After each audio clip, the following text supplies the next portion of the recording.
नमस्कार मित्रांनो, रहस्यमय भाईकथा या आपल्या यूट्यूब चॅनलवरती मी किशोर आपले पुन्हा एकदा स्वागत करत आहे.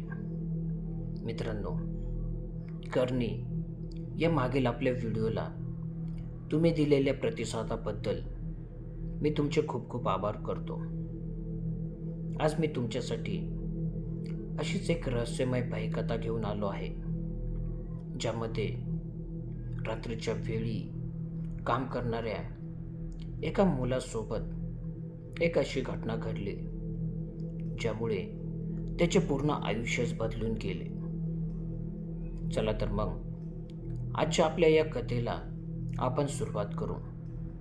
पण त्याच्या अगोदर जर तुम्ही आपल्या या चॅनलला सबस्क्राईब केले नसेल तर लगेच सबस्क्राईब करून घ्या आणि शेजारीच असणारी घंटीचे बटनही दाबून ठेवा, जेणेकरून भविष्यात येणाऱ्या कथा तुमच्यापर्यंत सगळ्यात आधी पोहोचतील. मित्रांनो, भूत, प्रेत, आत्मा या गोष्टींवर माझा कधीच विश्वास नव्हता आणि जर मला कोणी असल्या गोष्टी सांगत असेल तर मला त्यावरती हसू यायचे. पण जेव्हा माझ्यासोबत ती घटना घडली तेव्हा माझ्या पायाखालची जमीनच सरकली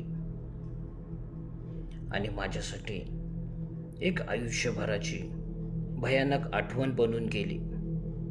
नमस्कार मित्रांनो, माझे नाव विशाल आहे आणि आज मी तुम्हाला माझ्यासोबत घडलेली एक अशी भयानक घटना सांगणार आहे जी ऐकल्यावरती तुम्हाला सुद्धा भीती वाटल्याशिवाय राहणार नाही. मित्रांनो, ही घटना माझ्यासोबत 4 वर्षांपूर्वी घडली, जेव्हा मी एका बिल्डरच्या ऑफिसमध्ये काम करत होतो. तिथे मला काम करत 2 वर्षांपेक्षा जास्त वर्ष झाले होते. त्यामुळे त्या बिल्डरला माझ्यावरती खूपच विश्वास होता. पैशाचा व्यवहार असो किंवा इतर कुठलाही महत्त्वाचा व्यवहार, तो मला नेहमीच विश्वासू माणूस म्हणून महत्त्वाचे काम सोपवत असे. पण मला माहीत नव्हते, एके दिवशी माझ्यासाठी माझी ही इमानदारी एक भयानक आठवण बनून जाईल. मित्रांनो, ही वेळ तेव्हाची होती जेव्हा या घटनेची सुरुवात झाली. आमच्या साहेबांनी एक मोठी साईट चालू केली होती. म्हणजे एक खूप मोठ्या बिल्डिंगचे प्रोजेक्ट आम्हाला भेटले होते, जिथे दिवस रात्र काम चालणार होते. त्यामुळे माझे सुद्धा काम वाढले होते. मला आमच्या साहेबांनी त्या साईटवर लागणाऱ्या सर्व सामान पुरवण्याची आणि कामगारांना जेवणाची सोय करून देण्याची जबाबदारी माझ्याकडे दिली होती. त्यामुळे मी दुपारी आणि रात्री कामगारांना जेवण घेऊन जात असत. इथपर्यंत सर्व काही व्यवस्थित होते. पण आमची जी साईट होती ती थोडी लांब होती. म्हणजे ऑफिसपासून साईटवर जाताना रस्त्यात एक खूप मोठी मोकळी जागा लागत असत. पण ती जागा म्हणजे एक मोठे डम्पिंग ग्राउंड होते. आता डम्पिंग ग्राउंड म्हणजे शहरात जमा होणारा दिवसभराचा कचरा तिथे आणून टाकला जात असायचा. त्यामुळे तिथे भटके कुत्रे, गिधाड आणि अन्य जनावरे आपले पोट भरण्यासाठी भटकत असत. पण त्या डम्पिंग ग्राउंडची अजून एक भयानक गोष्ट म्हणजे त्या डम्पिंग ग्राउंडमध्ये बऱ्याचदा मेलेल्या लोकांना सुद्धा आणून फेकले जायचे. कधी अशा लोकांची बॉडी पोलिसांना मिळत असे, तर कधी त्यांना गिधाडे आणि जनावरे खाऊन टाकत असत. त्यामुळे तिथे बऱ्याचदा मर्डरही झालेला होता. बॉडीज तिथे तर सडत पडत असत आणि सामान्य लोक त्या डम्पिंग ग्राउंडपाशी क्वचितच जात असत.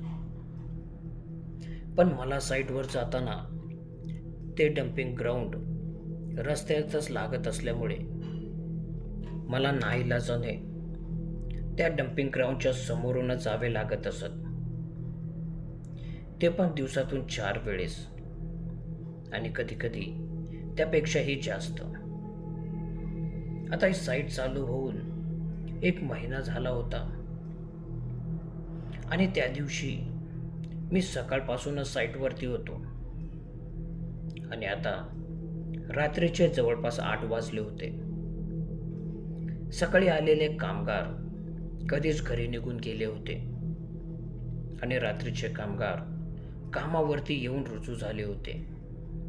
त्यांनी आपल्या कामाला सुरुवात केली होती आणि आता रात्रीचे 10 वाजत आले होते.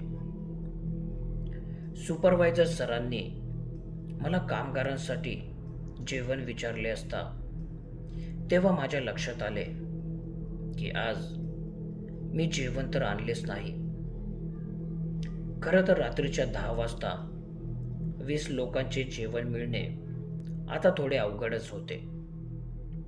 म्हणून मी माझ्या ओळखीतील एका बिर्याणीवाल्याला कॉल केला आणि 20 लोकांसाठी त्याला बिर्याणी बनवायला सांगितले.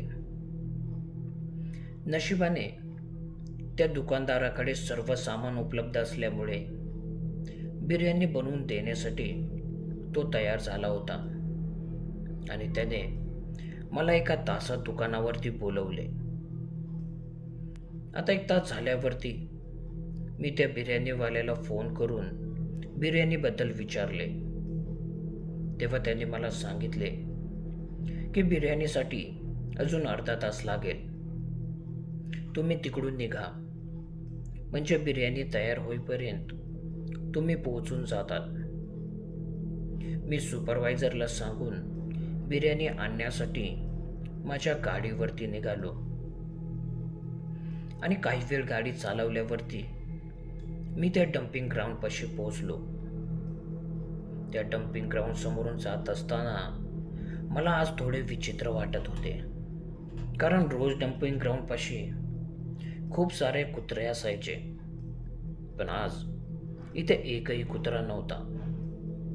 आणि सगळ्यात विचित्र गोष्ट म्हणजे डम्पिंग ग्राउंडपासून थोड्या लांबवरती बसून ती कुत्रे डम्पिंग ग्राउंडकडे बघून जोरजोरात भुंकत होते. मला त्यांचे हे वागणे थोडे विचित्र तर वाटले, पण मी घाईत असल्यामुळे या गोष्टीकडे जास्त लक्ष दिले नाही आणि मी तसाच पुढे बिर्याणी आणण्यासाठी निघून गेलो. आता काही वेळातच मी त्या दुकानात पोहोचलो जिथे मला बिर्याणी आणायची होती. मी गेलो तेव्हा तो बिर्याणीवाला माझी बिर्याणी पॅक करतच होता. मला पाहताच त्याने तिथे काम करणाऱ्या मुलाला बिर्याणीची पाकिटे माझ्या गाडीवरती बांधायला सांगितले आणि माझ्याकडे पाहत मला विचारले, काय मग विशाल, इतके रात्री बिर्याणी घेऊन कुठे चाललास? त्याच्या या प्रश्नावरती मी त्याला म्हणालो, अरे ही बिर्याणी मी साईटवरती घेऊन चाललो आहे कामगारांसाठी. साईट? कुठे चालू आहे तुमची साईट? इम्रानने मला विचारले. मी म्हणालो, अरे ते नाही का डम्पिंग ग्राउंडच्या पलीकडे तिकडे मोकळी जागा आहे, त्या जागेवरती साईट चालू आहे. डम्पिंग ग्राउंडचे नाव ऐकताच इम्रान थोडा गोंधळल्यासारखा झाला आणि मला म्हणू लागला, अरे विशाल, तुला बिर्याणी डम्पिंग ग्राउंडच्या पलीकडे घेऊन जायची आहे का? मी म्हणालो, हो. अरे विशाल, तुला माहीत नाही का, आज वर्षातील सगळ्यात मोठी अमावस्या आहे. आजचा दिवस बिलकुल पण चांगला नाही. आजच्या रात्रीत भूत प्रेत यांची ताकद खूप जास्त असते आणि तू त्या डम्पिंग ग्राउंडपासून बिर्याणी घेऊन जायची म्हणतो. तुला माहीत आहे ना, डम्पिंग ग्राउंडमध्ये काय काय घडत असते ते. तू एक काम कर, आजच्या दिवस कामगारांना इथे जेवायला बोलव. त्याच्या या वाक्यावरती मी जोरजोरात हसू लागलो आणि इम्रानला म्हणालो, अरे इम्रान, मी असल्या फालतू गोष्टींना बिलकुल मानत नाही. हा असेल आज वर्षातील सगळ्यात मोठी अमावस्या, पण त्याचे मला काय. मी भूतप्रेत असल्या गोष्टींवर विश्वास नाही ठेवत. तू काळजी नको करू. मी असे म्हणून गाडीवरती बसून साईडच्या दिशेने येण्यासाठी निघालो. मित्रांनो, खरंच त्या दिवशी जर मी इम्रानचे म्हणणे ऐकले असते तर कदाचित आज ही कथा मी तुम्हाला सांगतही नसतो. पण आता माझ्यासोबत ते घडणार होते ज्याचा विचार मी स्वप्नातही कधी केला नव्हता. मी बिर्याणी घेऊन आमच्या साईडच्या दिशेने निघालो आणि तेव्हा माझ्या लक्षात आले की आज रस्त्यांवर खरंच खूप अंधार आहे. मी आकाशात वर पाहिले तर मला काळ्या कुट्ट अंधाराशिवाय काहीच दिसत नव्हते. मी तसाच पुढे गाडी चालवत आता त्या डम्पिंग ग्राउंडच्या समोर येऊन पोहोचलो होतो. मित्रांनो, का कोणास ठाऊक मला आता ते डम्पिंग ग्राउंड खूपच भयानक दिसू लागले होते. कदाचित इम्रानने सांगितलेली गोष्ट माझ्या मनात कुठेतरी होतीच. माझ्या मनात कधीच भूत प्रेत यांचा विचार येत नसत, पण आज त्या डम्पिंग ग्राउंडपाशी आल्यावर माझ्या मनात भूत प्रेत यांचे विचार येऊ लागले होते आणि एकदम माझ्या मनात भीती निर्माण झाली. आणि अशातच मागून कुत्र्यांचा भुंकण्याचा तो येणारा आवाज होता. त्यामुळे ते वातावरण खूपच भयानक असे झाले होते. मी त्या डम्पिंग ग्राउंडकडे न बघता पुढे जाण्याचा निर्णय घेतला आणि पुढे बघून आपली गाडी चालू लागलो. आता मी डम्पिंग ग्राउंडच्या थोडेच पुढे आलो होतो की अचानक माझ्या गाडीची हेडलाईट बंद झाली आणि मी आता त्या पूर्ण काळ्या कुट्ट अंधारात एकटाच उभा होतो. एक क्षण तर मला कळालेच नाही की माझ्यासोबत हे काय झाले आहे. पण मी काही झाले तरी गाडी थांबवणार नाही असा मनात विचार केला आणि अंदाजावरूनच गाडी हळूहळू पुढे चालू लागलो. पण त्या दिवशी मी चुकीच्या वेळी आणि चुकीच्या जागेवरती होतो. कारण आता माझी गाडी तर चालू होती, मी रेस पण देत होतो, पण गाडी पुढे जातच नव्हती. काही वेळ मी तसाच रेस करत उभा होतो. तेव्हा मला वाटले की कदाचित गाडी एखाद्या खड्ड्यात अडकली असेल. मी गाडी स्टँडवर उभा केली आणि खाली उतरून पाहिले तर तिथे कोणताच खड्डा नव्हता. मी पुन्हा गाडीवरती बसलो आणि पुन्हा गाडी चालू करून पुढे जाऊ लागलो. पण पुन्हा तेच घडले. गाडी जाग्यावरच होती आणि इतक्यात ते घडले आणि इतक्यात माझ्यासोबत ते घडले ज्याचा विचार मी कधीच केला नव्हता. मी गाडीच्या आरशात पाहिले तर मला माझ्या गाडीच्या मागे एक माणूस उभा असलेला दिसला. मी एकदम पाठीमागे वळून पाहिले तर तो एक 7 फुटांचा माणूस, डोक्यावरती लाल पगडी, डोळे पूर्ण लाल आणि चेहरा पूर्ण सफेद पडलेला होता. आणि त्याने मागून माझ्या गाडीला पकडलेले होते. मला समजायला वेळच लागला नाही की तो माणूस नाही तर ते एक भूत आहे. त्याला पाहून माझ्या शरीरातून घामाच्या धारा वाहू लागल्या. माझे हृदय आता जोरजोरात धडधडू लागले. मला तिथून पळायचे होते, पण माझे पूर्ण शरीर एखाद्या लकवा मारल्याप्रमाणे पडले होते. मी गाडीवरून खाली पडलो आणि तसाच उठून पळू लागलो. मी कुठे पळत आहे, कोणत्या दिशेला धावत आहे, मला काहीच कळत नव्हते. पळता पळता मी एकदा मागे वळून पाहिले, तर तो माणूस माझ्या दिशेने चालत येत होता. मी आणखीन जोरजोरात पळू लागलो, पण मला असं वाटत होते की मी कितीही जोरात पळालो तरी पुढे काही जात नव्हतो. आणि इतक्यात कशाला तरी माझा पाय अडकला आणि मी जोरात खाली पडलो. जमिनीवरती माझे डोके आपटले आणि त्यामुळे मी तिथेच बेशुद्ध पडलो. आणि ज्यावेळी मी उठलो त्यावेळी माझ्या आजूबाजूला सुपरवायझर आणि काही कामगार उभे होते. त्यांनी मला आवाज देत माझ्या तोंडावरती पाणी शिंपडले.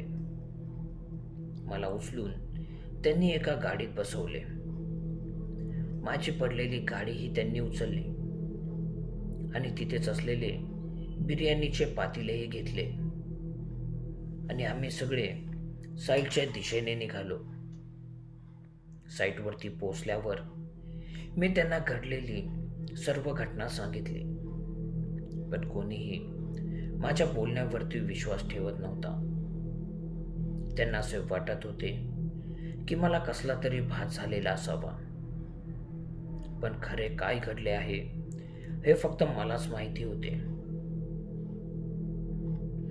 दुसऱ्या दिवशी सकाळी मी गाडीवरती बसून पुन्हा आपल्या घराकडे निघालो आणि त्या डम्पिंग ग्राउंडपाशी पोहोचलो. तेव्हा मी गाडी एका बाजूला लावून आता ती जागा पाहू लागलो होतो जिथे मला रात्री तो माणूस दिसला होता. तेव्हा मी पाहिले की मी जिथे पडलो होतो तिथे एका कोपऱ्यात दक्षिणमुखी मारुतीचे एक छोटेसे मंदिर होते. कदाचित रात्रीच्या अंधारात मला ते मंदिर दिसले नाही, पण त्या मंदिराच्या समोरच मी पडलो असल्यामुळे ते भूत माझ्या जवळ येऊ शकले नाही आणि त्यामुळेच माझा जीवही वाचला.